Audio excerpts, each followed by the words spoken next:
soyez les bienvenus dans l'espace des livres et les plaisirs de marque-page. Votre invitée a toujours aimé les histoires depuis l'enfance. Elle a longtemps travaillé dans la production audiovisuelle et éditoriale. Aujourd'hui, elle habite Paris et a créé sa propre entreprise dans la communication. Après son premier roman, Elle voulait juste marcher tout droit en 2017 aux éditions Albin Michel. Elle revient à nouveau et cette fois-ci vous plonge dans le cas zéro, dans l'univers hospitalier à une des périodes les plus critiques de son histoire. Il s'agit de Sarah Baruch. Elle vous présente son dernier thriller, Le cas zéro, aux éditions Albin Michel, qui en profite pour saluer et remercier Marie, qui se reconnaîtra et qui, sans elle, cette interview n'aurait pu se faire. On l'embrasse ainsi que toute l'équipe de chez Albin Michel. Sarah Baruch, bonjour et bienvenue dans la chronique de Guillaume Sautet. Bonjour Guillaume, alors je tiens d'abord à vous remercier de me laisser cette place dans votre univers et je suis ravie de faire cette interview. Mais nous aussi, vous ne pouvez pas vous imaginer, l'équipe de l'espace des livres et les plaisirs de marque-page ont dévoré votre ouvrage. Je sais que le mot dévorer n'est peut-être pas si beau, mais c'est la vérité. On l'a dévoré, on l'a aimé, on a été subjugué, on a été pris vraiment par votre histoire. On va y revenir en long et en large. Je comprends le pourquoi du comment. Avant, nous allons nous intéresser à vous, Sarah. Vous avez toujours aimé, on l'a dit, les histoires depuis l'enfance. Racontez-nous cette période de votre vie. Moi, j'ai toujours trouvé un refuge dans les livres, en fait. La plupart des gens qui m'entouraient auraient pu me définir comme quelqu'un d'un peu asocial, un peu sauvage, un peu toujours dans mon coin, parce qu'au final, j'avais toujours l'impression que les gens ne se livraient pas véritablement. Et que finalement, la seule façon que j'avais de découvrir des personnes dans leur retranchement, dans leur fort intérieur, c'était de lire leurs histoires. Donc, très très tôt, j'ai commencé à dévorer des livres. Et j'étais très très loin de m'imaginer que je serais capable d'en écrire. Pour moi, c'était vraiment un plaisir, un refuge, même certains amis. Il y a des livres qui sont comme ça, qui m'ont accompagné toute mon enfance, comme La vie de Lançois de Romain Gary, que je crois que j'ai lu chaque année pendant, je sais pas, peut-être 10 ans. Et voilà, pour moi, c'était un rapport aux mots, et lire, c'est apprendre à connaître l'autre, je crois.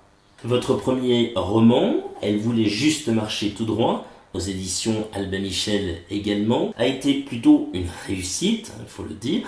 Vous vous attendiez à un tel succès, ou alors pas du tout, vous vous êtes dit, je sais pas trop où je vais aller? Pas du tout. Déjà pour moi, ça a été une vraie surprise que le livre soit édité.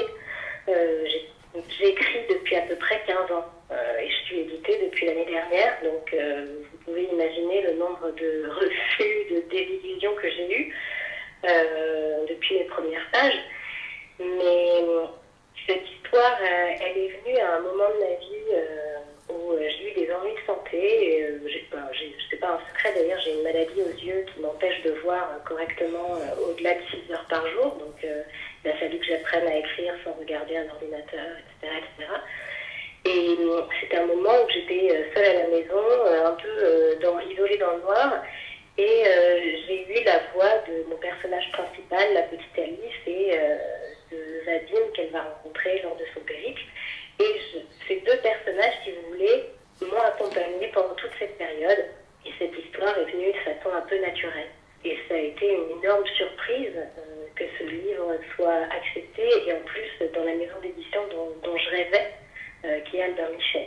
Mais comment s'est passée alors cette rencontre avec Albin Michel? Vous l'avez dit, vous avez envoyé des manuscrits à de nombreuses maisons d'édition et Albin Michel, ma foi, ont été encensés. Alors, en fait, oui, pas pour ce roman-là, mais pour des romans que j'avais écrits auparavant, j'avais envoyé à beaucoup de maisons d'édition, mais dont Albin Michel, ça avait été refusé. Et celui-là, je ne sais pas pourquoi, il a été accepté. En fait, ça a été un coup de cœur de Francis Esménard, qui est le président d'Albin Michel. Et donc, le livre est tout de suite entré en édition avec mon éditrice, l'éditrice qu'on m'a attitrée, qui est Maëlle Guillot. Et ça a très bien fonctionné, il n'y a pas eu énormément de retravail.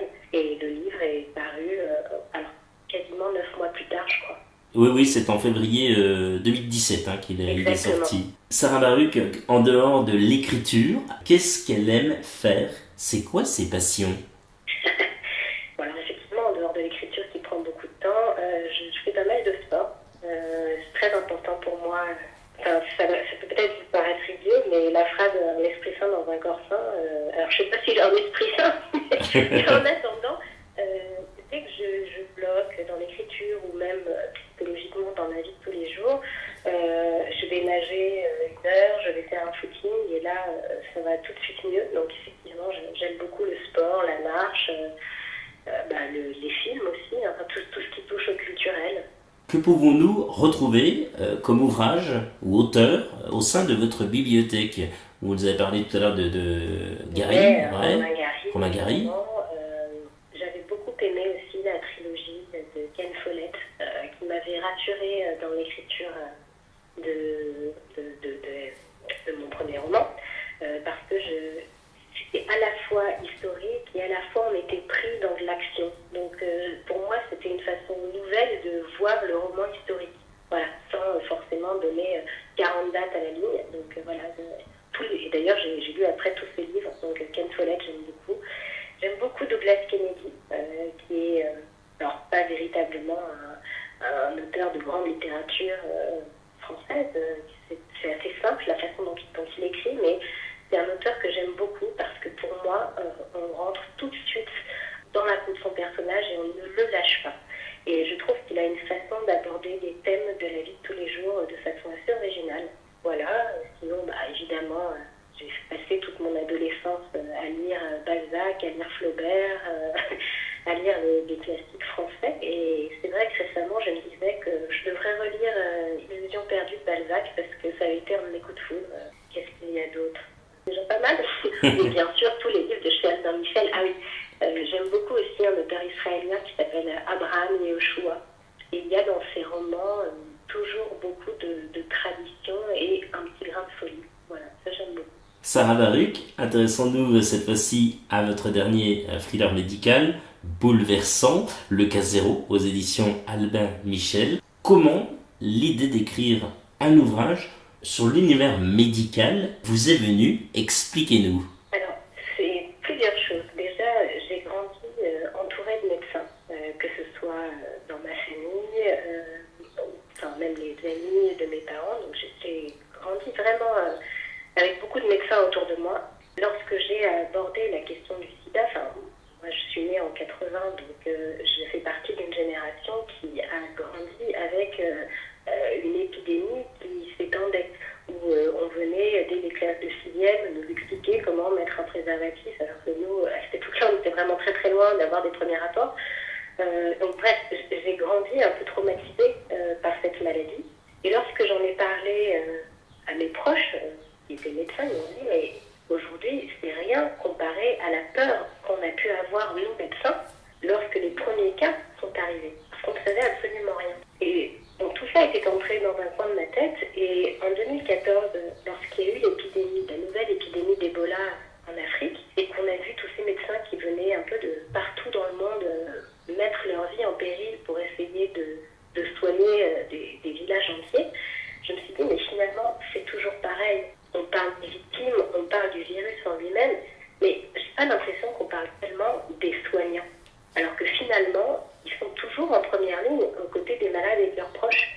Ils mettent leur vie en danger et à chaque fois dans le monde qui a eu une épidémie, eh bien, le médecin devait affronter la peur et parfois la mort. Et donc, je me suis dit, mais voilà, ça me parle, c'est ça que j'ai envie de raconter. La panique du milieu médical et la façon dont il a affronté cette maladie terrible, cette épidémie terrible qui est le sida, sans rien savoir à ce sujet. Sarah Baruch, comment s'est passée la phase d'écriture pour Le Cas Zéro en termes de personnages, chapitres, recherche, je pense qu'il y a dû en avoir, parce que voilà, quand on parle d'un univers assez complexe, et puis autre, s'il y a eu d'autres choses qui ont été mises en place, racontez-nous comment ça s'est passé cette phase d'écriture. Alors effectivement, moi je suis pas médecin du tout, donc c'était pas simple de rendre tous les termes médico-familiers, de me rendre compte de ce qui était disponible à cette époque, livre s'ouvre sur donc, mon personnage principal qui est le docteur Laurent Valendi, qui est interniste. Déjà, vous voyez, au départ, moi, je voyais bêtement que mon médecin devait être un chirurgien. Et en parlant avec des médecins, ils me disaient, mais non, ton médecin ne peut pas être chirurgien.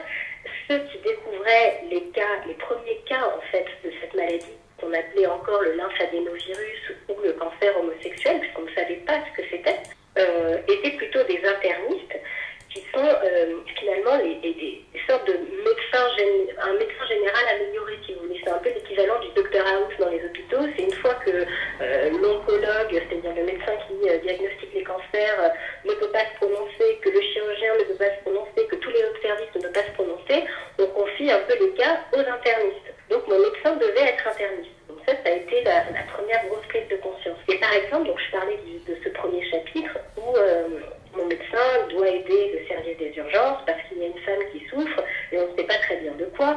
Et il va vite comprendre que cette dame a un cancer. Et aujourd'hui, on le fait en quelques minutes, on fait un IRM et on le voit. Mais à cette époque-là, il n'y avait pas d'IRM. Donc, moi qui pensais que le premier chapitre serait très rapide, finalement, en me renseignant, je me suis rendu compte que non. Dans les années 80, on devait faire ce qu'on appelle une laparotomie exploratrice, c'est-à-dire ouvrir le patient et aller voir directement à l'intérieur s'il y avait des tumeurs ou pas. Donc, si vous voulez, déjà, j'ai dû me familiariser avec tout l'aspect médical aujourd'hui, et après, j'ai dû faire des recherches pour voir qu'est-ce qui existait à cette époque-là, comment on pratiquait les opérations à cette époque-là, et avec la différence, ben voilà, je ne voulais pas faire d'anachronisme médical. Donc, il y a eu effectivement pas mal de recherches à effectuer. Et ensuite, les personnages, si vous voulez, moi j'aime bien, alors peut-être que je me trompe, je ne sais pas si j'ai raison ou tort, mais ne pas me cantonner qu'à un thème et que ce soit ça de A à Z. Donc effectivement, je voulais qu'il y ait une sorte de montrer qu'on est tous vulnérables par rapport à la maladie, quel que soit le milieu d'où on vient, quelles que soient nos origines. Donc effectivement, mon médecin est un fils d'immigrés tunisien. Il est de religion juive et le malade qu'il va devoir soigner est également un immigré tunisien mais de religion musulmane. Et avec ça, je voulais montrer que finalement, les conflits qu'on peut voir dans la vie sont rien par rapport à ce qu'est l'humanité, parce qu'on est tous humains. Il y a un personnage que je voulais absolument créer aussi, c'est quelque part le mentor de mon médecin, qui est le docteur David, donc qui est lui aussi immigré, qui était un grand chirurgien en Tunisie. Malheureusement, lorsqu'il est arrivé en France, son diplôme n'étant plus valable, il n'a pas pu continuer à exercer. Donc, il est équipier en face de l'hôpital Saint-Louis, où exerce Laurent, pour pouvoir continuer à entendre le son des ambulances, pour pouvoir continuer à parler aux médecins lorsqu'ils viennent en face de s'acheter à manger. Et je trouvais ça, surtout par rapport à tout ce qui se passe aujourd'hui, des vagues de migration, de me dire que là aussi, il faut garder de l'humilité, que ce que l'on est dans un pays, on n'est pas forcément dans un autre, et que ce qui reste, c'est qui on est, c'est-à-dire la façon dont on se comporte avec les autres. Alors vous avez commencé à nous raconter un petit peu l'histoire, notamment ces personnages. Vous avez parlé de David, de Laurent Valency, qui est médecin de l'hôpital de Saint-Louis. Racontez-nous en quelques mots, cette incroyable histoire que va vivre notamment tous ces personnages. On va le dire, nous avons été tenus en haleine du début jusqu'à la fin. Bravo Sarah. Merci beaucoup. Alors pour résumer, on est en 1982, en décembre 82. Donc le docteur Laurent Valéry est chef de service à l'hôpital Saint-Louis, dans le service de médecine interne.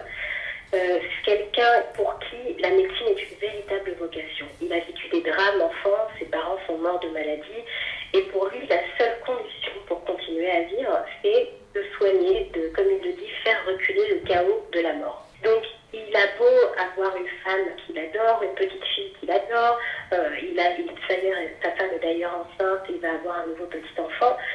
Malheureusement, sa famille ne fait jamais le poids par rapport à l'hôpital, par rapport aux urgences, par rapport au fait qu'on le rappelle. Bref, ce docteur, donc, qui est vraiment très consciencieux, passe son temps à relire ses dossiers et un soir, après une difficile soirée de travail, il trouve les résultats d'analyse d'un patient qui sont extrêmement graves, quelqu'un de mourant en gros, qui n'est pas au bon endroit, qui est dans un dossier qui ne correspond pas à ses analyses. Et il cherche partout, et le patient n'est nulle part dans l'hôpital, ce qui est invraisemblable parce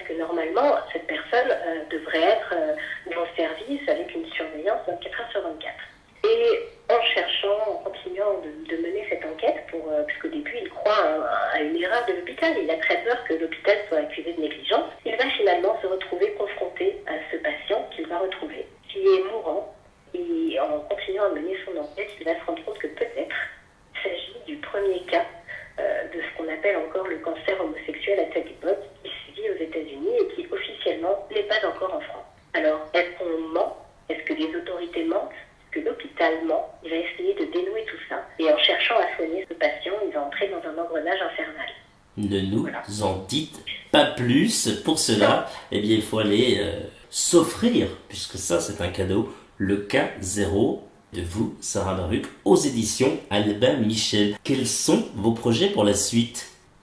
Déjà, continuer à profiter de ce plaisir d'avoir des retours sur ce livre. Ce qui m'a fait énormément plaisir, c'est déjà d'avoir des médecins qui me disent « mais merci d'avoir parlé de ça », parce qu'effectivement, on ne se rend pas compte. Aujourd'hui, on sait comment le sida s'attrape. Mais au début, on ne savait pas si c'était dans l'air comme la grippe, si les médecins pouvaient toucher les patients. Enfin, tout ça, on a oublié. Il faut se rappeler que les premiers cas de sida, où on a reconnu que c'était des cas de cette maladie, arrivent vers 81-82 et que le premier test de dépistage arrive en 85. Donc pour les soignants, il y a quand même quasiment 4 ans à soigner des personnes dans un état déplorable sans savoir si eux-mêmes sont contaminés. Voilà, ça c'était quand même important de le préciser. Et pour la suite, oui, je suis en écriture de mon 3e roman. J'espère que vous pourrez lire. Mais on a hâte de le découvrir. Allez, en 2 ou 3 mots, il sera question de quoi? Je ne peux pas le dire parce que je suis très superstitieuse et je ne peux pas réussir à le finir si j'en parle. Bon, allez, Joker, on l'accepte. Bon, merci. Merci bien de votre tolérance. Bon, par contre, là, vous allez répondre. Sarah Baruch, passons tout de suite à la Minute Cool, si vous le voulez bien. Plutôt la série Urgence ou Dr House? Dr House. L'aliment cuisine que vous détestez le plus? Les betteraves. Et celui que vous aimez le plus? Les pâtes. Quelle est la chanson ou le chanteur que vous aimez bien écouter en ce moment? Je vais dire, comme toujours depuis l'enfance, Jean-Jacques Goldman. Et alors, pour que ça vous fasse rigoler, mais moi j'aime beaucoup, c'est Doc Gynéco. Mon papa à moi, c'est ça? Voilà. Alors oui, c'était avec Snoop Dogg, mais moi Doc Gynéco, je suis une fan depuis la première heure. Alors si vous chantez quelques mots de Doc Gynéco, alors ça ferait comment? Au bal et ça, je pense à toi, j'ai les dessous mouillés. Bravo Sarah! Si vous étiez... C'est complètement ridicule. Non, on va le garder, il est super! Si vous étiez un animal, ce serait lequel? Oiseau, j'aimerais bien voler. Musique classique ou hard rock? Musique classique. Sarah Baruch, si vous aviez un rêve, ce serait? De pouvoir guérir les gens. Sarah Baruch, rappelons que vous êtes l'auteur du thriller Le Cas 0 aux éditions Albin Michel. Merci d'avoir accepté notre invitation. Vous êtes la bienvenue quand vous le souhaitez. Merci beaucoup à vous et alors à bientôt. Toute l'équipe de l'Espace des Livres et des Plaisirs de Marque-Page vous remercie pour votre écoute et de votre fidélité. N'hésitez pas à liker et partager au maximum cette interview. Nous vous donnons rendez-vous très prochainement pour un nouveau numéro et de nouvelles aventures littéraires. Prenez soin de vous, bonne lecture, salut!